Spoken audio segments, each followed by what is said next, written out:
आप सभी को करवा चौथ व्रत की बहुत बहुत शुभकामनाएं।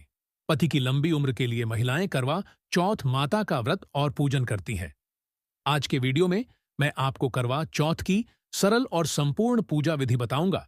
तो देखिए, करवा चौथ व्रत की जब आप पूजा करेंगे, सबसे पहले तो जिस जगह पर पूजा कर रहे हैं उस जगह को हम साफ कर लेंगे।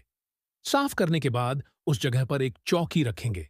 चौकी पर हम लाल रंग का वस्त्र बिछा लेंगे। इस तरह से हम चौकी तैयार कर लेंगे। उसके बाद फिर हमें इस पर थोड़े से अनाज का आसन देना है।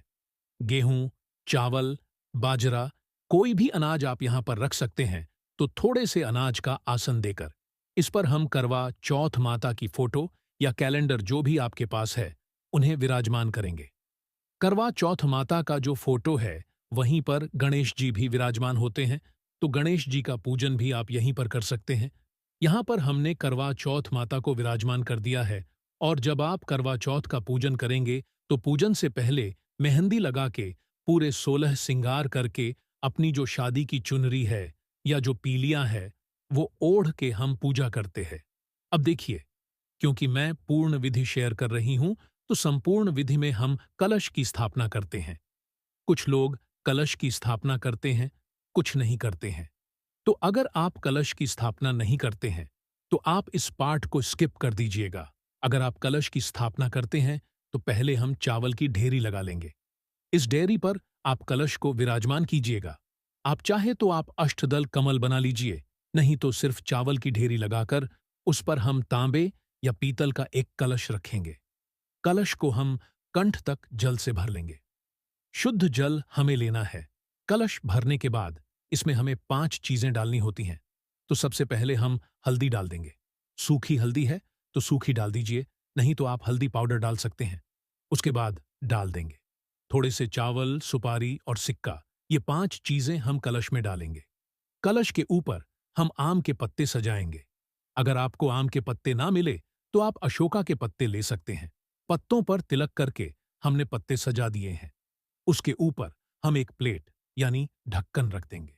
प्लेट में हम कोई भी अनाज भरेंगे। तो मैंने यहां पर गेहूं ले लिया है। आप गेहूं, चावल, बाजरा, कोई भी अनाज ले सकते हैं। इस तरह से इस ढक्कन को भरने के बाद इस पर हम देसी घी का दीपक रखेंगे तो दीप कलश की स्थापना हो जाएगी। आप देखिए, आप चाहे तो गणेश जी का पूजन आप जो फोटो में गणेश जी है वहीं पर कर सकते हैं, या फिर आप अलग से गणेश जी को विराजमान कर लीजिएगा। तो यहां पर हमने गणेश जी को विराजमान कर दिया है। अब हमें करवा भरना है। तो जो मिट्टी का करवा है, ये करवा हमारे नाम का होता है। इस करवे को हम जल से भरते हैं। छोटी सी लकड़ी में थोड़ी रुई लगाकर हम करवे का जो नल है ना, इसके ऊपर हम इस रुई को लगा देंगे ताकि जो जल है वो निकले ना। अब ये दवा तैयार हो गया है। इसको हम जल से भर देंगे। पूरा ऊपर तक नहीं भरना है, सिर्फ कंठ तक हमें इसमें जल भरना है। शुद्ध जल हम इसमें भर देंगे।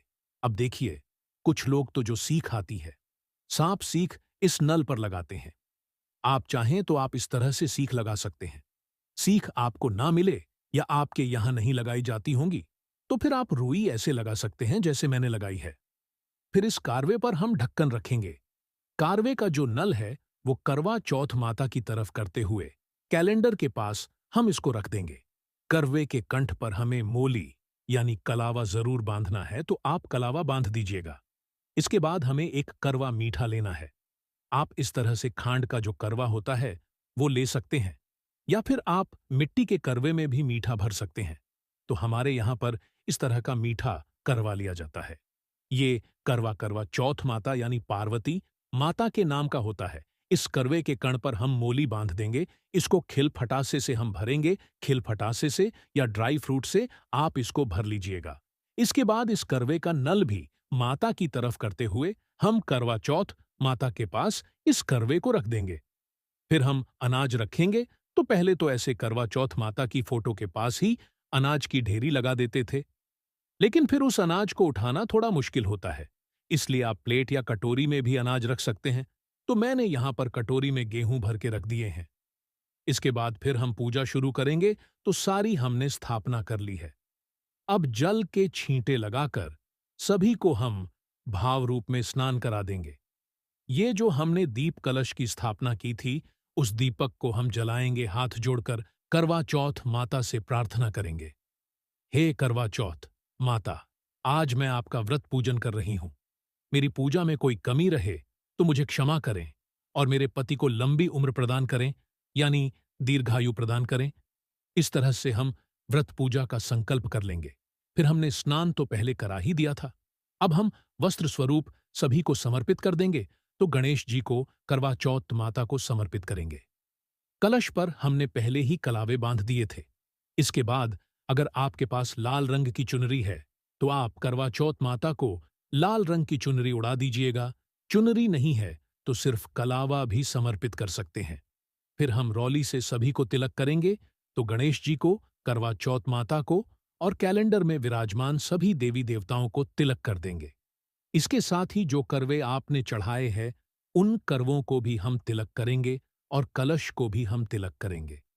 इसके साथ ही कलश पर आप स्वास्तिक बना दीजिएगा। स्वास्तिक जो होता है वो बहुत ही शुभ होता है, तो आप पूजा में स्वस्तिक जरूर बनाइएगा। कलश पर हमने यहां पर स्वस्तिक बना दिया है। दीपक को भी हम तिलक करेंगे। इसके बाद तिलक पर हम अक्षत यानी चावल समर्पित कर देंगे। फिर हमें करवा चौथ माता को 16 श्रृंगार समर्पित करने हैं। 16 श्रृंगार हो तो आप 16 श्रृंगार समर्पित कर दीजिए। 16 श्रृंगार ना हो तो जितनी भी चीजें आपसे बन पड़ी उतनी चीजें आप समर्पित कर सकते हैं।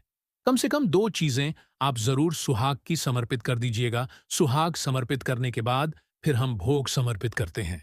तो देखिए, अगर आपके यहाँ पर शाम को पूजा होती है और आपने भोग प्रसाद बना लिया है तो जो भी आपके यहाँ पर पकवान बनाए जाते हैं आप वो समर्पित कर दीजिए। अगर आपके यहाँ पर दिन में पूजा होती है तो दिन में आप कोई भी मिठाई समर्पित कर सकते हैं। मिठाई ना हो तो आप पता से भी समर्पित कर सकते हैं। किसी के यहाँ पर शाम को पूजा होती है, किसी के यहाँ पर दोपहर को पूजा होती है। पूजा किसी भी टाइम हो, पूजा विधि सेम रहती है, तो यहाँ पर हमने मिठाई पता से समर्पित कर दिया। और जो भी चीज आप समर्पित करेंगे ना मीठा, वो आपको करवे के ऊपर भी जरूर रखना है, क्योंकि इसी से हम चंद्रमा को जिमाएंगे। तो यहां पर हमने भोग समर्पित कर दिया है। भोग में आप ऋतुफल जरूर समर्पित करें। सिंघाड़ा मिल जाता है तो सिंघाड़ा समर्पित कर दीजिएगा, बहुत शुभ रहता है। नहीं तो जो भी ऋतुफल मिले वो समर्पित कर सकते हैं। उसके बाद हम जल समर्पित कर देंगे और फिर हमें बायना निकालना होता है, तो बायने के लिए आप साड़ी या सूट ले लीजिएगा। इस साड़ी या सूट पर जो आपने सुहाग का सामान रखा है ना, उसमें से कुछ चीजें इस पर रख देंगे। जो चीजें हम इस साड़ी सूट पर रखेंगे वो हमें बायने में देनी है। बाकी जो चीजें बच जाएंगी वो आप स्वयं यूज कर सकते हैं। तेरेसे के लिए जो साड़ी सूट है वो हम समर्पित करेंगे। साथ में ही यथासंभव हम दक्षिणा समर्पित कर देंगे। ये सारी चीजें समर्पित करने के बाद फिर हमें करवा चौथ की व्रत कथा सुननी होती है, यानी करवा चौथ की कहानी सुननी होती है। तो जो अनाज हमने चढ़ाया है उसी में से थोड़ा सा अनाज अपने हाथ में लेकर हम करवा चौथ व्रत की कहानी सुनेंगे। कहानी का वीडियो आपको चैनल पर अलग से मिल जाएगा। लिंक मैं आपको डिस्क्रिप्शन में दे दूंगी, आप वहां से देख लेना। कहानी सुनने के बाद जो भी हमने हाथ में अनाज लिया है वो हम थोड़ा सा अनाज गणेश जी को समर्पित करेंगे। थोड़ा सा अनाज हम जल के लोटे में डाल देंगे। बाकी जो अनाज बच गया है, कहानी सुने, जो ये दाने बच गए हैं इनको हम सुरक्षित रख लेंगे। तो यहां पर हम अपने पल्लू में बांध लेते हैं। आप चाहे तो आप अपने पल्लू में इनको बांध लीजिएगा, या फिर आप चाहे तो किसी कटोरी या किसी बर्तन में आप ये जो दाने हैं इनको रख सकते हैं। यह कहानी सुने हुए दाने हैं। इन्हीं से हमें रात को चंद्रमा को अर्घ देना है।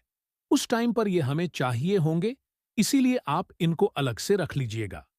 साथ में जो भी आपकी छलनी और प्लेट है तो वो भी आप चौकी के पास ही रख सकते हैं। अब हमें आरती करनी है, तो जो हमने कलश पर दीपक रखा है उसको नहीं उठाना है। आप आरती के लिए अलग से दीपक जला सकते हैं, या आप चाहे तो कपूर से भी आप आरती कर सकते हैं। तो यहां पर मैंने कपूर जला लिया है। धूप दीप से बहुत ही प्रेम पूर्वक हम आरती करेंगे। करवा चौथ जो माता होती है वो पार्वती माता का ही स्वरूप होती है। तो पहले हम गणेश जी की आरती कर लेंगे, फिर पार्वती माता की आरती कर लेंगे। अगर आपको आरती नहीं आती है तो कोई बात नहीं।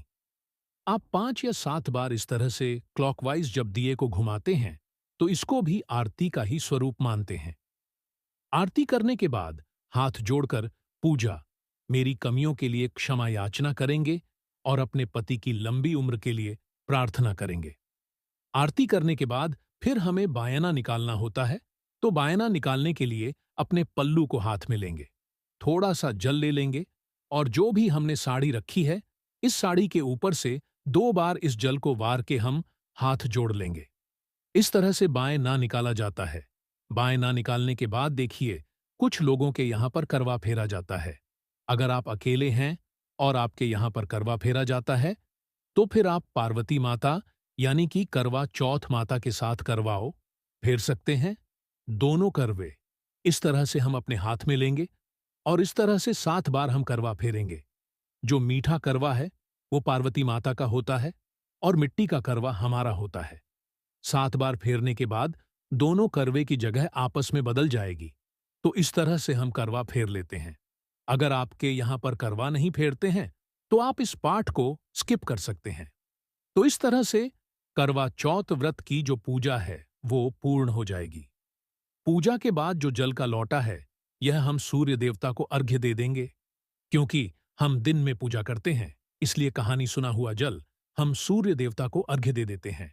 और जो हमने साड़ी और ऊपर सिंगार का सामान जो रखा है, वो साथ में खाने की जो जो चीजें हैं वो सारी रखेंगे।